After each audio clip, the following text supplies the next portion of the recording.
നമസ്കാരം. എങ്ങനെ പഠിക്കണം, പഠനത്തിൻ്റെ ലക്ഷ്യമെന്താണ്, ഈ ആശയം ഉൾക്കൊള്ളുന്ന ഒരു കഥ നിങ്ങളുമായി പങ്കുവെക്കുകയാണ്. നന്നായി പഠിക്കാൻ നന്നായി സ്വപ്നം കാണണം. ഒരു വലിയ സ്വപ്നം കാണണം. ഒരു വലിയ ലക്ഷ്യം സ്വപ്നം കാണണം. ആര് പറഞ്ഞു നമുക്ക് ഓരോരുത്തർക്കും കഴിവില്ലെന്ന്? നമ്മൾ ഓരോരുത്തരും മിടുക്കരാണ്. നമുക്ക് വലിയ കഴിവുകളുണ്ട്. നമുക്ക് ആ കഴിവുകൾ നമ്മൾ വിനിയോഗിക്കുമ്പോൾ മാത്രമേ നമുക്ക് ആ സ്വപ്നത്തിൽ എത്തിച്ചേരാൻ പറ്റൂ. കൂട്ടുകാരായ നിങ്ങൾ വീണ കണ്ടിട്ടുണ്ടോ?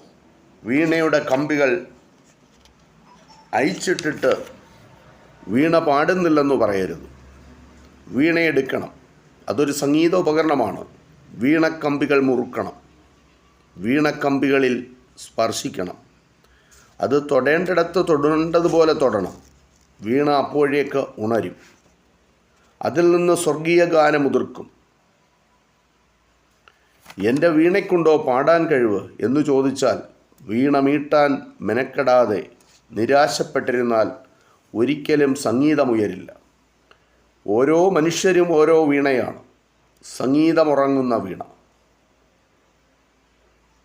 നമുക്ക് എല്ലാവർക്കും നമ്മുടെ തലയിൽ തലച്ചോറുണ്ട്. വലിയ അത്ഭുതങ്ങൾ ചെയ്യുവാനുള്ള കഴിവുണ്ട്.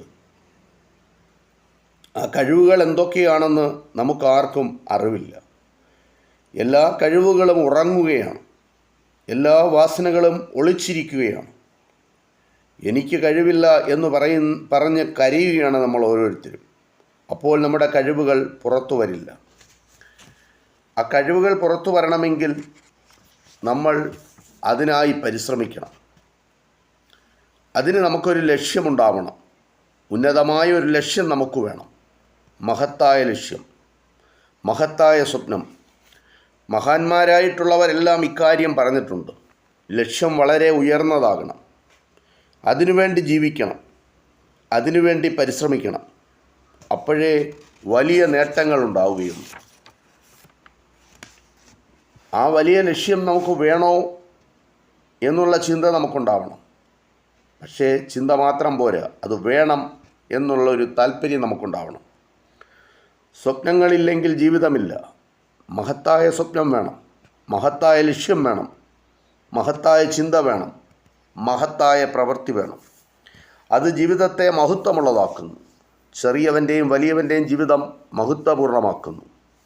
അത് ആനന്ദകരമാക്കുന്നു.